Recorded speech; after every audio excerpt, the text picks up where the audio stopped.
네, 안녕하십니까. 성북학개론의 강성봉입니다. 네, 박수진입니다. 네, 아유, 박수진 과장님 잘 지내셨나요? 네, 잘 지냈습니다. 과장님이 성북학개론에 잠깐 안 나오셨어요. 우리 백예준 팀장님이 나오셨는데 네, 나오고 싶지 않으셨어요? 아니 전 어떠셨어요? 네. 안 나오는 게 편하더라고요. 아, 또 왜 그러냐면 박수진 과장이 또 휴가 중이어가지고 예, 백예준 팀장이 대신해서 정릉의 이제 인물들 문화유산 관련된 내용을 했었습니다. 네, 휴가는 잘 다녀오셨나요? 어디 가셨다 왔죠? 아, 저 이번에 스페인 다녀왔습니다. 야, 너무 글로벌하네요. 멋진데요. 스페인 네. 좋았나요? 예, 아 너무 좋았습니다. 좀 네. 덥긴 했는데, 네, 부럽다. 네, 그래서 좋았습니다. 네, 뭐 구체적인 뭐 얘기를 하고 싶지만 참도록 네, 하겠습니다. 네, 참으셔야죠. 부러우면 지는 거니까. 네. 네. 알겠습니다. 네, 지난 시간까지는 우리가 이제 그 성북동에 관련된 역사와 문화와 유산과 뭐 문화예술, 인물 이야기들 또 최근의 상황까지 이야기를 했었고 그 다음 패턴으로는 이제 정릉동, 예, 정릉동의 이제 자연 지세부터 네, 또 조선시대부터 근대사 과정부터 또 독립운동 네. 그다음에 문화예술인 또 최근의 동향까지 이렇게 한번 이야기를 해봤습니다. 근데 오늘부터는 너무 지금 저희가 선거구로 따졌을 때 성북 갑 지역만 많이 하는 것 같아요. 그래가지고 그렇죠. 을 지역에 계신 우리 구민 여러분들의 민원이 있을 것 같아요. 그래서 좀 을 지역 흔히 얘기하면 요새 젊은 또 활동가분들은 이 곳을 이렇게 얘기하더라고요. 월장석 예, 이런 표현을 많이 월장석이라는 하더라고요. 표현. 예, 근데 나는 월장석이 뭔가 예. 무슨 돌인가 그랬더니 알고 봤더니 뭐죠? 월곡 장의석관 네. 이렇게 되는 거죠. 그래서 특히 이쪽 지역 월곡, 장이, 석관동 지역에 대한 또 많은 또 이야기거리가 있는데 이걸 놓치면 안 될 것 같다는 생각이 있어서 오늘부터는 을 지역 중에서 석관동을 먼저 네. 문을 두들겨 보려고 합니다. 네, 석관동은 자주 가시나요, 박수진 과장님은? 아, 사실 자주는 못 가죠. 저희가 문화원도 아무래도 이제 저기 한성대 입구역 초입에 있고, 저도 사실 그 근처에 바로 살기 네, 때문에 사실 딱히 그쪽으로 갈 일이 많이 있진 않습니다. 네. 예, 그래서 사실 좀 많이 가보고 그래야 되는데, 음, 제가 2013년에 처음 와서 이제 문화원 처음 와서 그 석관동 쪽 조사를 하면서 그때는 좀 많이 갔었던 것 네. 같은데요. 그 이후에는 이제 조금 소홀했던 것 같습니다. 지금 갑자기 반성을 해야 될 것 같은 네. 네, 그런 느낌입니다. 아마 예전부터 또 천장산이라는 산도 있고 그렇죠. 그다음 그 주변에 뭐 경희대라든지 뭐 키스트 뭐 이렇게 국가 단위의 시설들도 많이 있고 그렇죠. 예전에 또 그 안기부 중앙정보부. 얘기하는 예. 중앙정보부가 있어서 조금 음지라고 해야 되나요? 좀 그런 느낌이 좀 있었죠. 네, 그리고 이게 천장산이라는 이름도 이렇게 하늘이 숨겨놓다 뭐 이런 뜻이 있어서 네. 이게 약간 이제 이게 원래 좋은 이름이래요. 이렇게 좀 하늘이 숨겨 너무 좋아서 하늘이 숨겨놓은 땅이다 이런 의미이긴 한데 네. 어찌됐건 너무 이렇게 좋은 땅이라서 숨겨놔서 그런지는 몰라도 많이 알려진 지역은 또 아니었던 것 같고 그렇습니다. 네, 그래서 오히려 석관동 주민들도 계시지만 일반 이제 서울 시민이나 일반 대중들도 석관동이라는 곳은 정말 어떤 이야기거리와 문화유산이 있고 어떤 또 사건이 있었고 어떤 인물들이 있었는지 궁금해하실 것 같아요. 그렇죠. 그래서 일단은 성북 을 지역 중에서도 석관동에 대해서 살펴볼 텐데 그냥 단순하게 생각하면 질문이 하나 딱 네. 떠오릅니다. 왜 석관동이라는 지명이 있었을까? 이게 우리 구민들이 궁금해하실 것 같아요. 사실 이거는 저보다는 저희 양성 목장님이 더 잘하실 것 같긴 한데 네. 일단 석관이라는 말이 있고 또 이제 그 역 이름은 또 돌고지역이잖아요. 네. 그래서 이제 보다 보면 이제 그 석관이 이제 돌고지를 한자로 이제 만든 거죠. 그래서 좀 부연 설명을 하자면 사람들은 다 그거를 혼동하거나 아예 모르고 계시더라고요. 그러니까 돌고 지역에서 보자. 그럼 이제 야 석관역에서 보자. 이런 어르신들 또 그런 표현도 쓰시는데 다 다른 데로 또 이렇게 파악하시는 분도 계시고 방금 박수진 과장님이 말씀하셨지만 음차를 했을 때 그렇죠. 돌고지는 순수 우리의 말이고 그러니까 돌석자 예. 그러니까 석자가 되고 고지는 이제 왜 그러냐면 이제 천장산 지역의 한 봉우리 중에 중간에 이제 검게 그을린 그 암초 바위 같은 부분이 그을린 부분이 있어서 멀리서 보면은 이 경단에 꼬지가 이렇게 탁 있는 것처럼 보인다라고 해서 그 꼬지라는 표현을 한 것 같아요. 그래서 네. 한자로 돌석자에 석자가 있듯이 꿰관자 그렇죠. 그거를 이제 차용을 해가지고 석관 그래서 우리말로는 돌고지 그렇게 한 것 같아요. 네, 몇 개 예가 있습니다. 석가한동 말고도 예를 들어서 뭐 아현동 하면 그렇죠. 애고개거든요. 이게 맞습니다. 맞습니다. 애고개가 이제 아현이 아이 아자에다 고개 현자 그대로 이제 애고개가 되는 거고 이제 더 유명한 거는 이제 그 명량이죠. 명량은 이제 울돌목인데 이게 세울 목자에다가 길목 양자 써서 울돌목이 이제 명량이 되는 거죠. 이런 식으로 이렇게 한글 순수 우리 이름이 이제 한자식으로 표현 옛날에는 이제 한글을 많이 안 썼을 때 한자로 다 표현을 해야 되니까 네, 네. 이런 식으로 뜻을 따다가 글자를 만들어서 그래서 하는 이제 것 같습니다. 구전으로 옛부터 전통적으로 내려오는 그런 지명들이 예를 들면 돌고지라는 지명이 여기에서 이제 살고 계셨던 분들의 불리워졌던 것을 그렇죠. 이제 나중에 그 후에 추후에 석관이라는 한자로 표기가 됐던 표기가 된 걸로 이해하면 되실 것 같습니다. 거죠. 네, 맞습니다. 네, 그러면 이제 이 방송을 들으신 분들은 돌고지와 석관의 의미를 충분히 이해하실 것 같아요. 아까 보너스로 마포 쪽에 있는 아현동, 네. 애옥에도 얘기를 해주셨지만 조금만 생각하면 쉽게 그 지역에 대한 지명과 유래를 파악할 수가 있을 것 같습니다. 네, 네. 그렇습니다. 네, 이렇게 동명 유래를 살펴봤고요. 그러면 보통 보면 정릉동 같은 경우도 지명이 정릉이라는 그 지명이 나오게 된 제일 근본적인 계기가 말 그대로 왕릉 중에 정릉이 있었기 때문에 네. 그 지명 유래까지 됐는데 석관동에도 왕릉이 있죠. 그렇죠. 그러니까 보통 이제 누구의 능인가요? 이제 경종의 능입니다. 조선 경종의 능인데 보통 이제 저희가 왕릉하면 왕의 능만 생각하는데 왕비의 능도 왕릉으로 칩니다. 네. 네, 그래서 이제 조선 정릉에 있는 거는 이제 신덕왕후의 능인데 역시 왕릉이라고 부르고 근데 여기에는 이제 진짜 왕이 계시죠. 네. 경종의 능이 있습니다. 네. 경종이라는 인물은 이제 조금 있다가 이제 본격적으로 예. 얘기를 할 텐데요. 저 을릉 같은 경우도 지금 그렇고 정릉 같은 경우도 그렇고 세계 유산이잖아요. 그렇죠. 유네스코 세계 네. 유산입니다. 그래서 참 의미가 있는 것 같아요. 저희 지역에는 세계 유산, 특히 이제 문화 유산도 있고 예.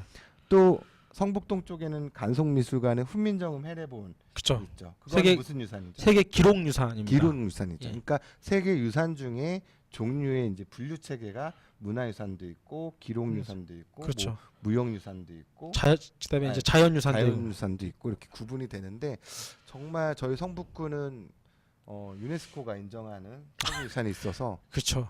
멋진 곳이네요. 이번에 실패했지만 한양도성까지 만약에 아. 세계유산이 들어간다면 진짜 이제 하나의 구에 되게 많은 네. 세계유산을 가진 그래서 구가 되는 지금 거죠. 방금 말씀하신 정릉, 을릉, 네, 만약 한양, 도성 네. 요거에 공통점이 있어요, 박 과장님 아시죠? 근데 하나 더 빠졌습니다. 뭐가요? 한양도성 선잔단지. 선잠당. 그렇습니다. 제가 이러고 있습니다. 아, 네. 더위를 먹었다가 네, 그래서- 입추가 지나서 이제 바람이 조금 부니까 이게 네. 헷갈리네요. 네. 사적이죠. 사적이죠, 사적. 사적. 예. 맞습니다. 예. 그래서 사적이 있는 지자체도 그렇게 많지는 않은 것 같아요. 생각보다 어느 지역의 역사문화권의 뭐 백제라든지 뭐 신라문화권이라든지 아니면 조선시대 뭐라든지 그렇죠. 이거 아니면은 지역에서 이렇게 사적이 있는 데가 흔치 않더라고요. 맞습니다. 근데 지금 선잠단, 한양 성과, 정릉, 을릉, 네. 네 대단한 것 같습니다. 그래서 지금 이제 보면은 이제 정릉동 분들이 또 인구도 많고 땅도 넓어서 이렇게 좀 많이 정릉에 대해서 이렇게 네. 노출도 많이 됐고 이야기를 아실 텐데 을릉 같은 경우는 누가 주인공인지 그리고 을릉에 어떤 숨겨진 이야기가 있는지 네. 또 최근까지 근대사 현대사까지 어떠한 또 숨은 이야기들이 있는지 잘 모르실 것 같아요. 네. 그 첫 번째로 우리 박수진 과장님이 을릉의 주인공 네. 아까 말씀하셨던 경종이 예. 또 재밌는 분의 아들이잖아요. 그 얘기를 좀 해주셔야 될 것 같아요. 네. 네, 그 경종은 이제 사실 한국사에서 이제 유명한 조선 특히 조선 시대에 유명한 왕하면 우리 이제 다 세종대왕, 그다음에 태조 이성계, 정조 뭐 이죠 연산군 이런 분들은 많이 알고 마지막에 뭐 고종, 정조 요 정도가 유명한데 사실 경종은 많이 알려진 왕은 아니죠. 예. 기간도 좀 짧은 것 같아요. 예. 왕의 기간. 4년 2개월 정도 재위했습니다. 아주 짧게 재위했습니다. 근데 이 어머니가 그러니까 정종의 어머니 되는 사람이 매우 유명한 사람입니다. 이 사람은 또 다 알아요. 다 알죠. 예, 이 정종의 어머니가 누구냐면 바로 장희빈입니다. 제가 파악하기로는 우리 한국 사회에서의 드라마, 특히 사극 중에서 제일 소재가 많았고 또 여자 주인공으로서의 좀 센세이션을 일으켰다라고 해야 되나? 이 주인공이 바로 장희빈이었던 것 같아요. 예, 사실 좀 억울한 면도 있었을 것 같은 게 되게 이제 막 그 드라마에 보면 최근에 조금 달라지긴 했지만 그래도 되게 이제 욕심 많고 되게 파렴치하고 이런 사람으로 많이 그려지잖아요. 아니 되게. 그게 시대적으로 바뀌더라고요. 바뀌긴 바뀌는데 예전에는 예, 요새는 좀 많이 바뀌었습니다. 조금 뭐 이렇게 뭐라 해야 되나? 청순함이 아니라 뭐 인연왕후죠. 그게. 인연왕후 개념을 그거고 장희빈이 최근에는 좀 섹시하게 뭐 이런 식으로 가는 경향도 있고 지난번에 되게 악녀처럼 예. 나온 경우도 있었고 좀 다양하게 시대적인 환경에 따라서 장희빈에 대한 캐릭터가 예. 조금씩 바뀌는 것 같더라고요. 그렇죠. 그래서 이제 장희빈의 하고 이제 숙종사에서 난 아들이 바로 그 경종인데 어떻게 보면 또 러브 스토리 라인. 네. 사실 경종이 장희빈을 되게 좋아했습니다. 아니 경종이란다. 숙종이 장희빈을 되게 좋아한 건 이제 앞으로 얘기가 나올 건데요. 깜짝 놀랐어요. 방금 아들이랑. 아니, 엄마가 네. 또 아들도 엄마 좋아했겠죠. 그래서 네네. 이제 그렇긴 한데 기본적으로 이제 보면 저희가 이제 경종의 치세를 알려면 숙종의 치세부터 이해를 해야 됩니다. 사실. 근데 숙종이 어떤 사람이냐면 그 조선에 보면 원래 이제 우리가 다 아는 것처럼 얘기를 하면 적장자 상속이라고 하잖아요, 흔히. 그렇죠.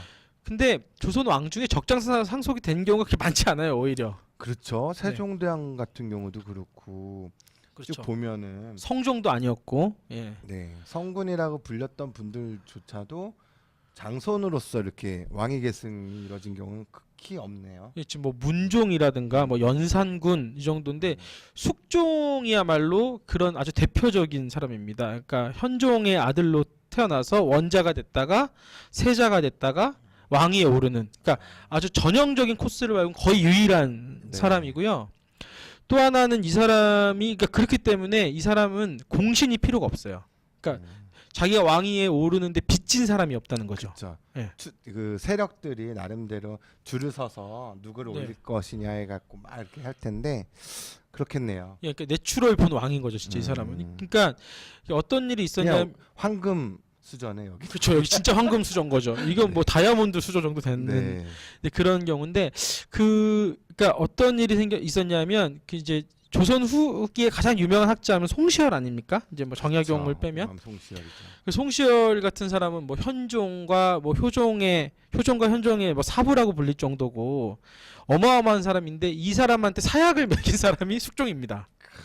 그러니까 엄청나네요. 엄청난 권력을 가진 사람이었어요. 그래서 이 사람 때 이뤄진 정치 형태가 뭐라고 하냐면 황국 정치라고 합니다. 네, 우리 청취자분들이 좀 어려울 아마 수 있죠. 예. 학창 시절 때 들어는 보셨을 거예요.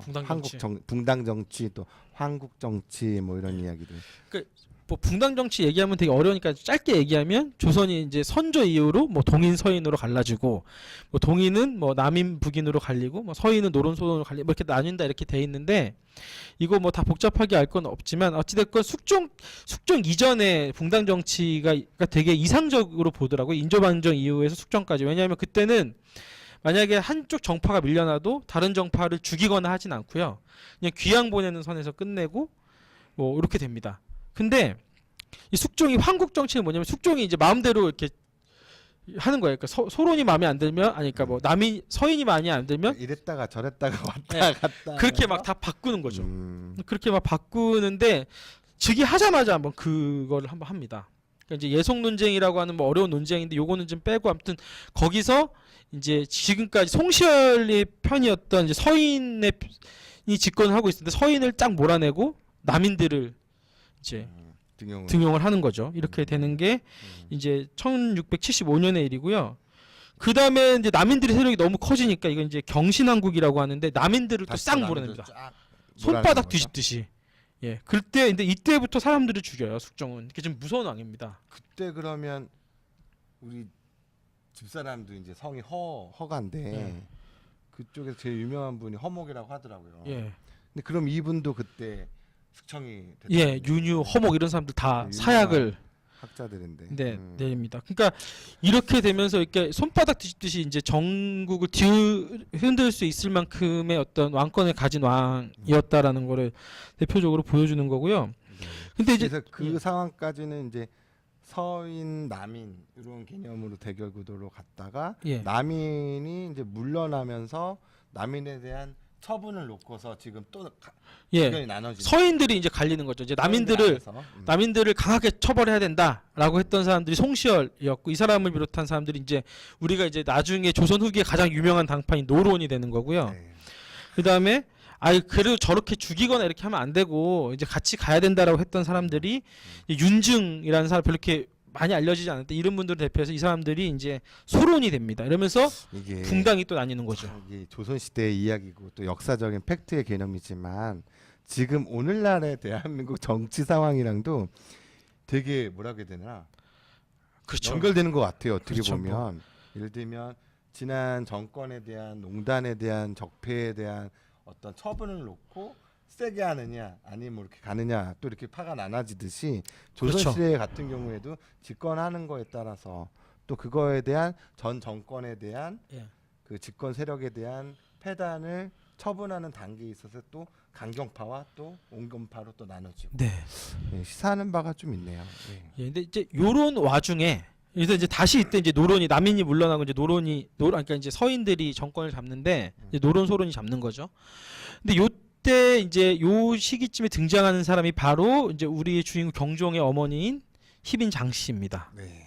사랑에 빠지는 거죠. 희빈양 씨 연기했던 사극 그 배우분들이 상당히 많았던 것 같은데 예전에. 전 최근에 이제 김태희가 제일 최근인 거. 김태희가 거의 로맨스처럼 나왔고 예전에 김혜수 씨도 했지 않았나요? 네, 뭐 이소연도 했던 거. 이소연도 했었고 되게 많았던 것 같은데. 아. 그 예전에도 되게 많이 한 것 같은데 제가 다 기억이 안 납니다. 인현왕후는 상당히 착하고 나약하고 아프고 뭐 차분하고 차분하고 선모양처 막 이런 개념이고. 이런 개념이고. 네 그렇군요. 예, 그래서 예. 그 희빈양 씨를 왕비까지 올라가게 되죠. 네, 근데 이게 이제 희빈이 너무 좋은 거예요. 뭐 예쁘다고도 하고 이렇게 하셨는데 이렇게 조선은 왕비를 내칠 명분이 사실 있어야 되지 않습니까? 뭐 왕비가 잘못한 게 없는데 폐위시킬 수는 없으니까. 근데 그 노론에서 이제 노론이란다 이제 그 서인 쪽에서 계속 반대를 하는 거죠. 인현왕후를 몰았는데 그러니까 이제 어떻게 했냐면 그러면 숙종의 생각은 내가 이러면 안 되겠구나 생각하는 게 아니라 자 그러면 우리 서인을 몰아내자 이렇게 됩니다.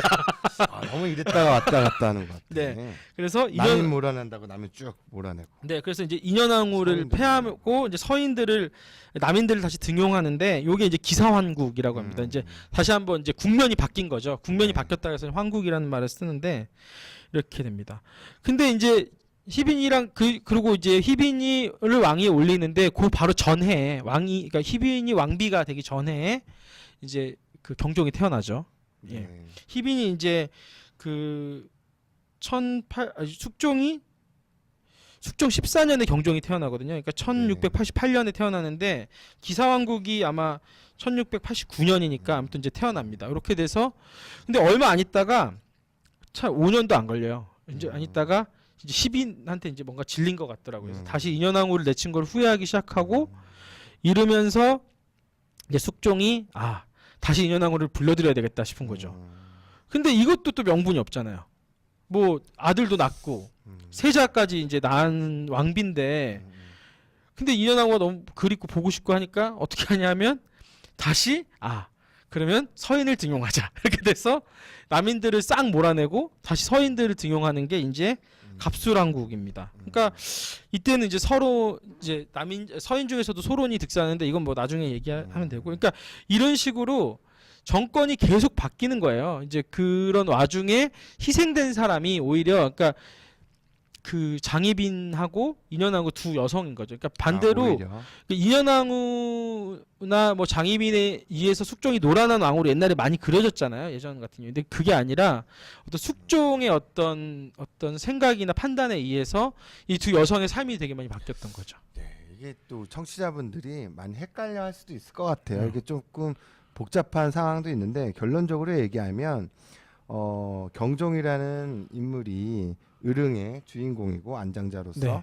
그분의 이제 나기까지 태어나기 전까지 상황은 아버지인 숙종을 살펴볼 수밖에 없고 그렇죠. 그 또 자기 어머니 희빈 장씨에 대한 내용을 봤을 때 정치적인 이런 그 황국 정치, 경신, 기사, 갑술 황국에 대한 그 내용들을 알고 가야 되기 때문에 그쵸. 지금 이런 상황이 그러니까 벌어진 거죠. 쉽게 말하면 어찌됐건 뭐 이게 뭐 노론이고 서론이고 이거 뭐 알 거 없이 그냥 그 한 다른 편에 있는 왕비, 그러니까 두 명의 여성을 이렇게 자기가 왕비로 삼기 위해서 정권을 계속 바꿔놨던 거죠. 물론 그것만이 이유라고 얘기할 수는 없겠지만, 예, 그렇게 하면서 근데 그 사이에 태어났던 그 사람이 경종이었다라는 겁니다. 그렇게 보면 재밌는 또 일화일 수도 있고 이거는 네. 정사의 내용은 아니지만 장희빈이 이제 사약을 네. 받을 때 이제 그런 뭐 자기 아들인 경종을 예, 불러달라고 소원으로 얘기를 했다고 하던데 네.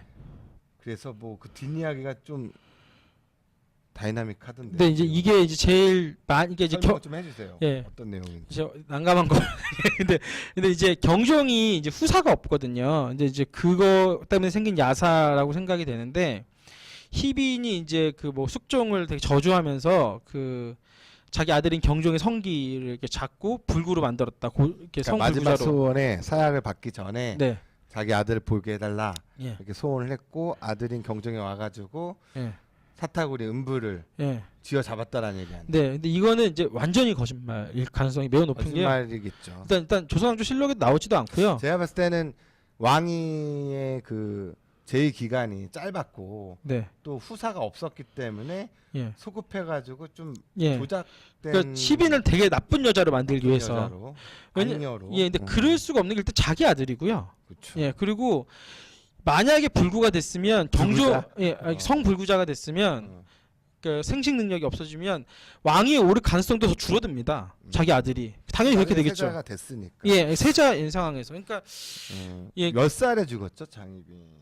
장희빈이 이제 경종 나이 만 14살. 그러니까 경정 나이 14살 때. 예, 그러니까 경종은 그러니까 이제 경종의 인생을 보기 위해서 요거를 하나 봐야 되는데 지금 우리가 상상할 수 없는 일을 겪은 거예요. 아버지가 어머니를 죽이는 사건을 목도한 겁니다.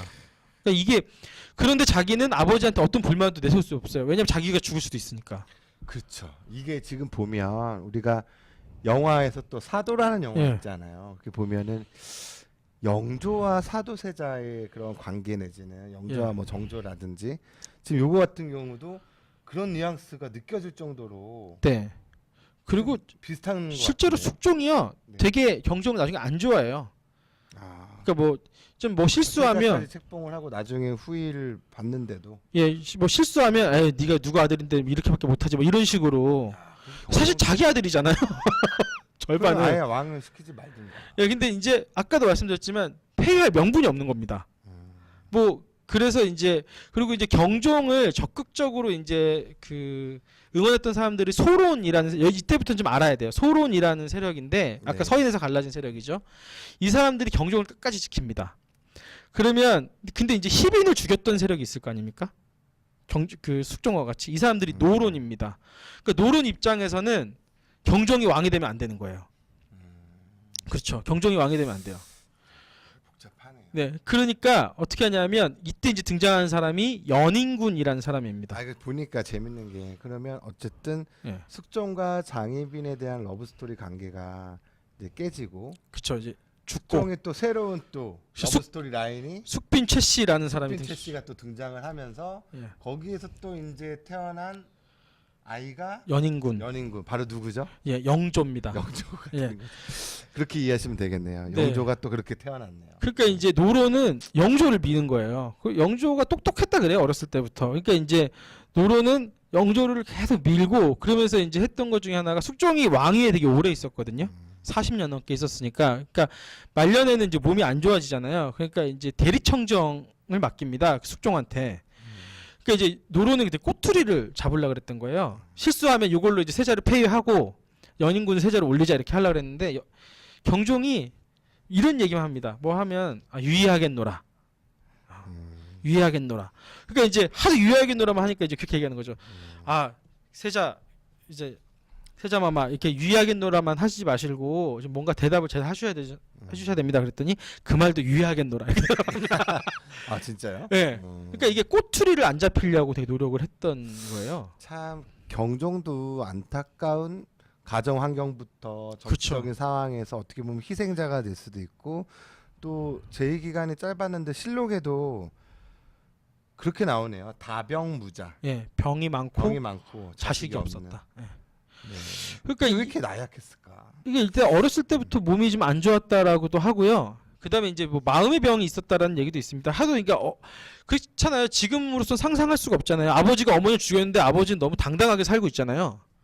그죠? 그렇게 하고 있고 그다음에 그 아버지한테 내가 잘못 보이면 나도 죽을 수 있는 상황에서 어린 시절을 보냈기 때문에 사실은 이렇게 좀 항상 조심하고 살았고 사실 뭐 유의하겠노라 이 얘기밖에 못할 수밖에 없는 꼬투리 잡히면 내가 큰일 난다라는 생각을 할 수밖에 없던 경종 상황에서. 실록을 좀 보니까 경종에 대한 평을 사관들이 한 걸 좀 보면 어린 나이에도 일찍 학문이 이루어졌고 또 물욕, 욕심이나 이런 누도 없었고 불행한 소조에 걸려서 변통하며 지내는데 지극히 어려움이 있었는데도 그에 대해 헐뜯고 칭찬함이 전혀 중요해 들리는 바가 없으니 사람들은 모두 신성한 덕이 있다라고 했다. 그러니까 덕이 있었고 학문도 좀 했고 마음 씀씀이는 좋았는데 근심과 두려움이 쌓여서 병을 이루었고 깊어가고 더욱 고질화돼서 정사를 그쵸. 다스리는데 게을리하고 조회에 임해서는 말씀하신 대로 침묵으로 일관하든가 정사를 여러 신하들한테 맡기는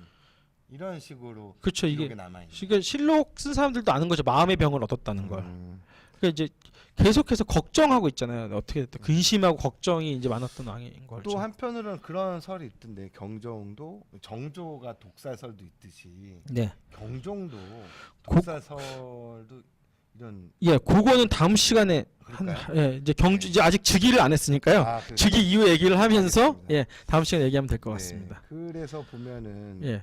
이 의릉의 주인공이 경종을 이해하는데도 이게 시대적인 거, 또 러브 스토리, 그 다음에 또 다양한 이야기들이 있네요. 그렇죠. 그 경종, 그러니까 한 사람의 인간을 사실 이해하기 위해서는 다양한 이제 그 배경들이 돼야 되는데 지금으로서 상상할 수 없는 일을 겪고서 왕에 오른 사람이었고 사실 또 왕에 오르고 나면 의외의 상당한 정치력을 보이기도 합니다. 그러니까 이제 그랬을 때 이 사람이 과연 이렇게 뭐 유약하거나 나약한 사람이었나 이렇게 하면 또 그런 것 같지도 않고 네 그렇습니다. 그러니까 또 한편으로는 자기 정치적 라이벌인 이제 연인군을 지켜주는 얘기도 있거든요.